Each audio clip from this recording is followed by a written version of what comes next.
Buletin Didik 18 April bersama saya Zati Zubir. Assalamualaikum dan salam sejahtera. Kementerian Pendidikan akan membina sebuah kolej khusus untuk pelajar tingkatan 6 di Kelantan. Menterinya Datuk Dr. Muhammad Razzie Jidin berkata ia adalah kolej tingkatan 6 yang pertama bakal beroperasi di negeri itu. Datuk Dr. Razzie dalam satu hantaran di Facebook berkata, kolej itu akan dibina di Bukit Cina dan dilengkapi 20 bilik darjah serta pelbagai kemudahan lain. Pembinaan kolej khusus untuk pelajar tingkatan 6 itu bertujuan memberi peluang kepada anak-anak Kelantan mengikuti pendidikan lepasan sekolah menengah. Lokasi kolej itu juga strategik, berikutan terletak di sempadan Ketereh dan Machang. Selain itu, ia juga berhampiran jalan utama yang menghubungkan Kota Baru dan Gua Musang. Datuk Dr. Razzie percaya pembinaan kolej itu dapat memacu kecemerlangan pendidikan negara melalui penyediaan infrastruktur pendidikan yang lebih baik terutama di Kelantan. Ketika ini, terdapat 23 kolej tingkatan 6 di seluruh negara. Selain Kelantan, Perlis, Pahang, Negeri Sembilan, Putrajaya dan Labuan masih belum mempunyai kolej untuk tingkatan 6. Dalam pada itu, Datuk Dr. Razzie turut mengadakan sesi libat urus bersama pengetua dan guru besar bagi semua sekolah bawah KPM di negeri Kelantan. Jelasnya banyak pandangan dan cadangan yang dikongsikan dalam menangani cabaran sektor pendidikan. Antara perkara yang dibincangkan ialah konsep sekolahku sejahtera, pendekatan menangani beg berat, penggunaan sumber yang optimum serta penyelenggaraan sekolah. Menurut Datuk Dr. Razzie, perkara utama yang perlu diberi perhatian adalah struktur asas pendidikan yang melibatkan sumber dimiliki kementerian. Katanya lagi, perkara ini amat penting dalam usaha memperkasa dan meningkatkan kecemerlangan pendidikan. Segala pandangan, cadangan dan saranan akan diperhalusi KPM.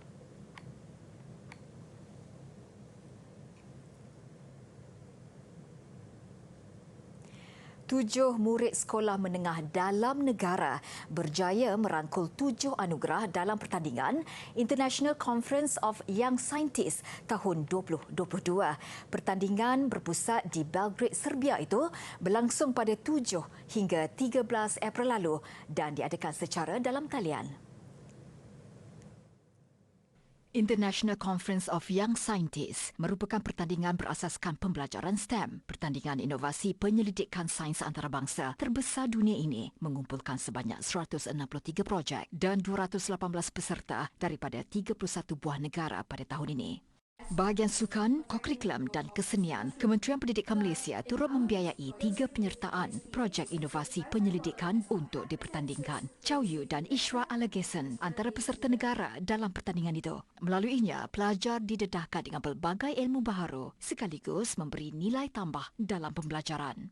Kumpulan kami tidak mempunyai sebarang ilmu pengetahuan dalam bidang programming dan juga IoT.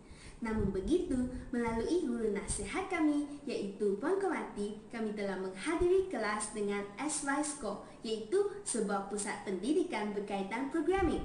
Sepanjang sesi tutorial bersama SYSCO secara maya dan juga bersemuka sepanjang 6 bulan, kami telah mempelajari pelbagai ilmu asas tentang coding dan programming. Antara cabaran yang kami hadapi ialah kami tidak dapat berjumpa secara bersemuka dengan kerap untuk berbincang dan menjalankan projek disebabkan oleh pandemik COVID-19. Ini melambatkan lagi proses dalam menyiapkan projek ini. Sementara itu, guru penasihat untuk peserta dari SMK Ave Maria Convent, Komati Vera Singgan berkata, pertandingan ini membuka pelbagai peluang untuk pelajar mempelajari pelbagai bidang berkaitan STEM.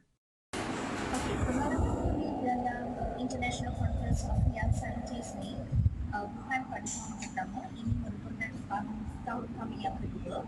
Pada tahun lepas juga, pasukan sekolah kami telah menyertai ICYS 2021 and we got the first best place for first presentation. Dan pada tahun ini juga kami dapat memenangi first place bagi best presentation. KPM turut melahirkan rasa bangga dengan kesungguhan peserta menyiapkan penyelidikan walaupun berdepan pelbagai kekangan kerana pandemik COVID-19. Kementerian juga berharap pencapaian pasukan ini memberi inspirasi kepada pelajar lain. Tahniah diucapkan. Dalam perkembangan lain, Tracy Grace Tanis, pelajar berkeperluan khas MBK dari College Vocational Keningau memenangi tempat pertama Festival Seni dalam Talian peringkat antarabangsa yang berlangsung di England. Tracy yang mempunyai masalah pendengaran menyampaikan persembahan puisi melalui bahasa isyarat. Dalam festival yang berlangsung pada 15 April lalu, Tracy mempersembahkan puisi bertajuk Aku Membaca Lagi. Puisi hasil karya sastrawan negara Razali Muhammad Yusof itu berkisarkan rasa syukur, merenung keindahan dan nikmat alam semesta ciptaan Tuhan. Tracy pernah menyampaikan puisi ini ketika konvensyen kebangsaan anjuran Universiti Tempatan tahun lalu. Pastinya kejayaan Tracy ini memberi semangat kepada rakan-rakannya yang lain sekaligus membuka peluang untuk berani mempamerkan bakat dan kemahiran mereka.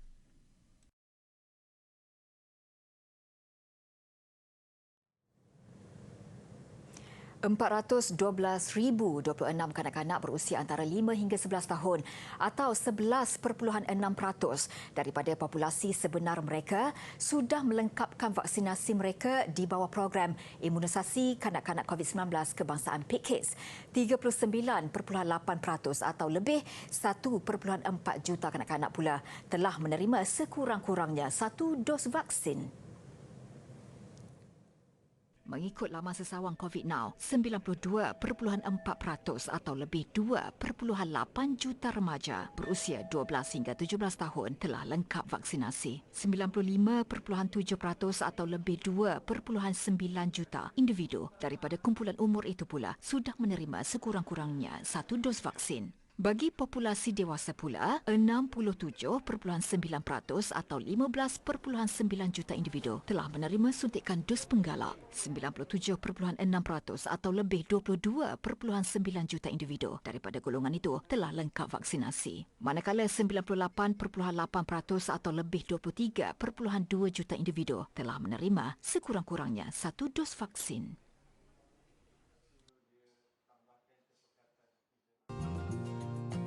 Kementerian Pendidikan Malaysia mempelawa calon yang berkelayakan, berpotensi, berminat dan beriltizam untuk memohon program diploma pasca siswazah pendidikan PDPP Bahasa Jerman dan Korea di Institut Pendidikan Guru Ambilan Oktober 2022. Maklumat lanjut program dan permohonan boleh dibuat secara dalam talian dengan melayari pautan tertera mulai 19 hingga 28 April ini.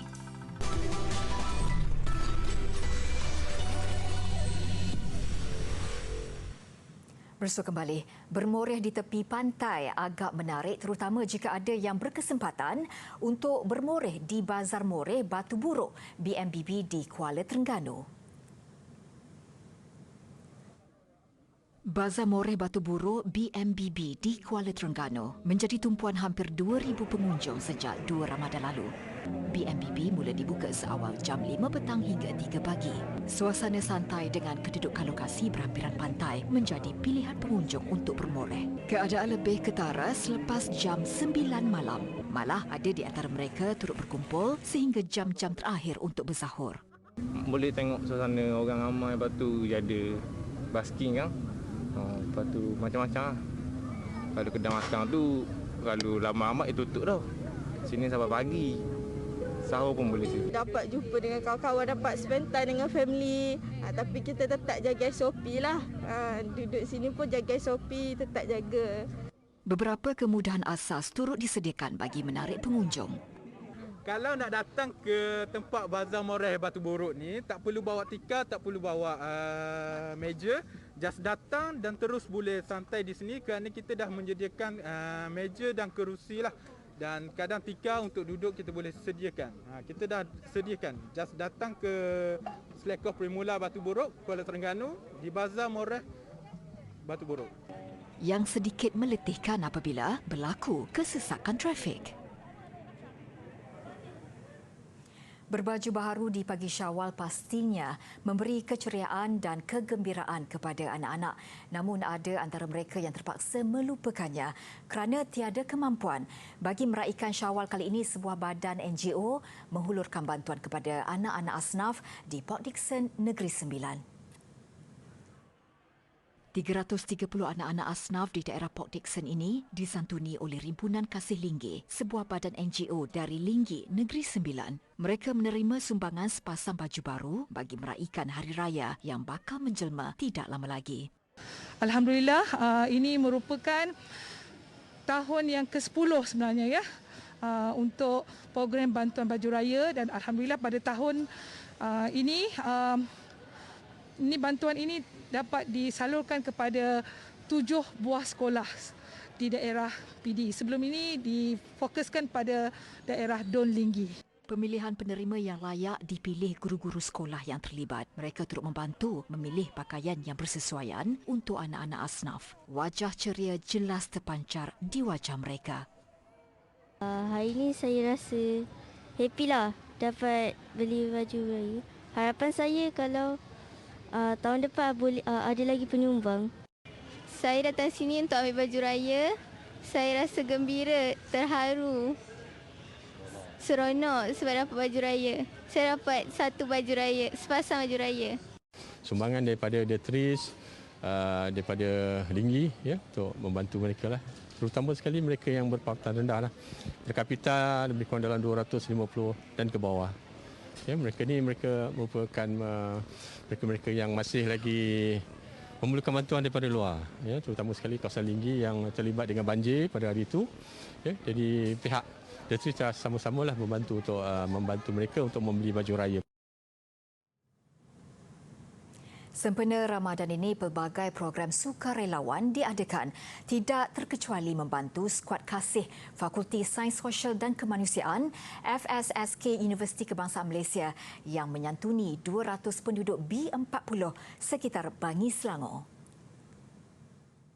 Program Semarak Ramadan ini dianjurkan skuad kasih FSSK bersama rakan strategik UKM, Adab Youth Garage. Hampir semua anggota FSSK hadir bagi menghulurkan tangan membantu membungkus pek baku Ramadan untuk diagihkan kepada golongan memerlukan. Malah mereka turut terbabit dalam memasak bubur lambuk untuk diagihkan kepada penduduk sekitar. Hasilnya, sebanyak 500 pek bubur lambuk dapat disediakan. Selain menabur bakti kepada komuniti, usaha murni ini dapat memberi pendedahan dan pengalaman baharu kepada mahasiswa FSSK dalam menyantuni masyarakat setempat di bulan Ramadan.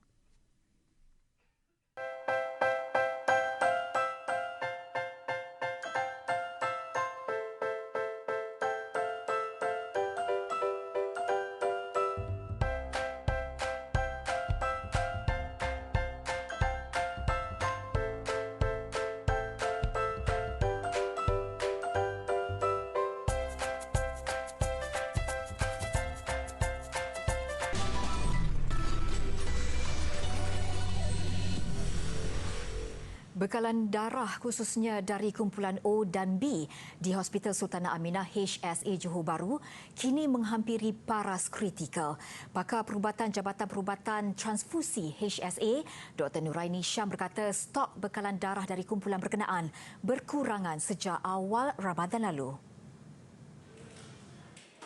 Antara faktor kekurangan bekalan darah, penderma dalam kalangan umat Islam yang berkurangan pada bulan Ramadan.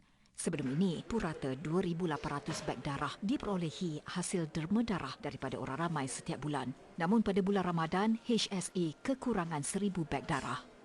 Jika fenomena ini berterusan dan ia menyebabkan ramai penerima darah tidak hadir menerima darah, kemungkinan akan menyebabkan stok darah turun ke paras kritikal dan mungkin akan melibatkan juga kumpulan darah A. Katanya tahun lalu HSA menggunakan 2,700 beg darah sepanjang Ramadan untuk pesakit terutama yang terbabit dalam kemalangan. Sebab segalanya lah pasam. Saya ingat pun banyak orang tak macam demam darah. So demam darah pun boleh bantu orang yang buat satu boleh yang baiklah. Demam darah lebih daripada ini kali ke-13. Kenapa menambah darah? Jadi kita boleh selamatkan selain daripada ramai orang di dalam golongan kita kan. Orang ramai dipelawa untuk menderma darah di Pusat Pendermaan Darah HSA di Jalan Mahmudiah yang beroperasi seawal jam 8 pagi. Umat Islam yang berpuasa masih boleh menderma darah selepas berbuka puasa. Tempoh yang ditetapkan agak pendek dan boleh dilakukan di Johor Bahru, Blood Donation Suite, Mid Valley South Key.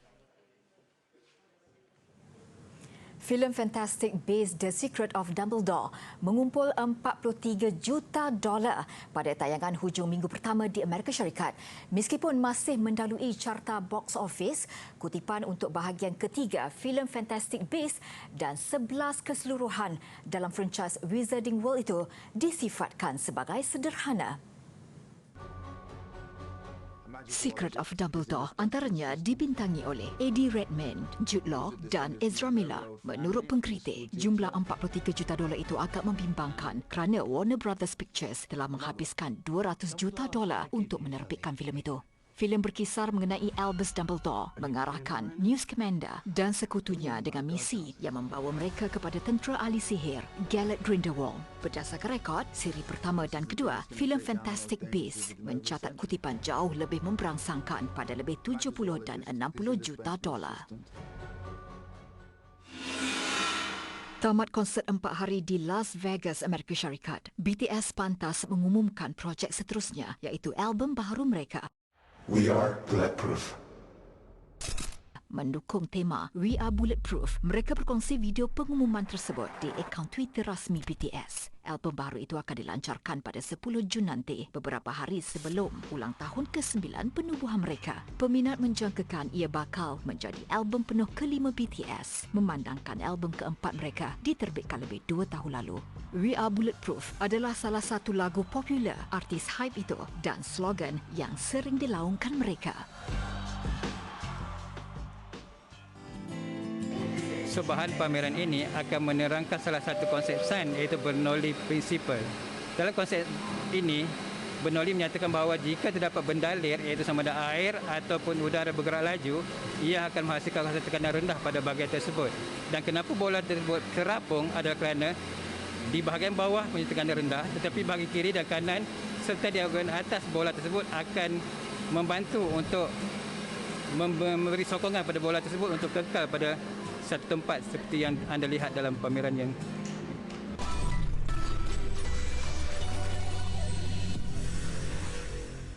Bola sepak Liga Super menyaksikan 2 perlawanan berlangsung semalam. Kedah Darul Aman KDA FC membuktikan selaku jago dalam pertarungan derby utara apabila menundukkan Penang FC 2-1. Manakala Terengganu FC meraih kemenangan pertama musim ini dengan mengalahkan Sarawak United 2-0. Beraksi di halaman sendiri, Penang FC lebih dahulu mencipta jaringan menerusi penyerang import dari Lubnan, Hilal Al-Halwi, minit ke-16. Selepas rehat, Kedah Darul Aman KDA FC tampil lebih kemas dan berjaya menyamakan kedudukan menerusi sepakan penalti minit ke-60 yang disempurnakan pemain kelahiran Cameroon, Ronald Ngah. Perlawanan tambah rancak dan kelekaan Penang FC dihukum lagi oleh KDA FC 5 minit kemudian. Juga menerusi jaringan Ronald, kemenangan 2-1 membolehkan KDA FC kembali ke tangga kedua berkongsi 12 mata bersama pendahulu JDT. Sementara Penang FC yang mengalami kekalahan kedua musim ini kekal di tangga ke-9 dengan 3 mata. Di Kuching, Terengganu FC mencatat kemenangan pertama musim ini selepas menundukkan tuan rumah Sarawak United FC. Seawal minit ke-8, Terengganu FC di depan menerusi jaringan pemain import dari Liberia, Kepah Sherman. Mereka bagaimanapun kehilangan khidmat Kepah sebelum babak pertama berakhir apabila dia dilayangkan kad merah. Begitupun Sarawak United gagal memanfaatkan kesempatan ini. Sebaliknya, Terengganu FC menambah jaringan pada minit-minit akhir permainan menerusi Zul Ashraf Zulkifli. Skuad bimbingan Nafuzi Zain melonjak ke tangga ke-10 hasil kemenangan pertama selepas 3 perlawanan. Sarawak United pula yang hanya mengutip 1 mata selepas mengharungi 5 perlawanan kini di tangga tercorot. Sementara itu, aksi tunggal Liga Perdana JDT 2 mencatat kemenangan keempat berturut-turut selepas menundukkan Kuching City FC. Mereka nyata memanfaatkan kelebihan beraksi di gelanggang sendiri dengan mendahului 1-0 pada babak pertama menerusi penyudah penyerang dari Spanyol, Fernando Rodriguez. 9 minit selepas rehat, Adam Nur Azlin menambah gol kedua tuan rumah. Kuching City cuba bersaing menerusi jaringan Alif Hassan minit ke-61. Namun JDT2 kembali melebarkan kedudukan apabila pemain import dari Perancis, Moussa Sidibe, menjaringkan gol ketiga 6 minit kemudian. Menang 3-1, JDT2 masih di tangga kedua walaupun berkongsi 12 mata dengan pendahulu Kelantan yang berkelebihan jaringan. Kuching City juga tidak berganjak di tangga ketujuh dengan kekalahan pertama musim ini selepas 2 perlawanan. Chelsea mara ke perlawanan akhir Piala FA Inggeris selepas menewaskan Crystal Palace 2-0. Pada perlawanan akhir 14 Mei ini, Chelsea akan menentang Liverpool. Pertemuan Chelsea-Crystal Palace berlangsung di Stadium Wembley, London. Percubaan Ciku Kuyat diselamatkan penjaga gol Chelsea, Edouard Mendy. Manakala susulan daripada Joachim Andersen tidak dikira kerana dia dalam kedudukan offside. Palace semakin kecewa. Berikutnya, tandukan Ciku Kuyat tersasar. Kegagalan pertahanan Palace mengeluarkan bola memakan diri. Disusuli rembatan oleh Ruben Loftus-Cheek. Chelsea memecah kebuntuan gol. Kedudukan Chelsea mula selesa, giliran Mason Mount mencipta nama selaku penjaring. Menang 2-0, The Blues mara ke perlawanan akhir. Buat kali ketiga berturut-turut, perlawanan dijadualkan pada 14 Mei nanti.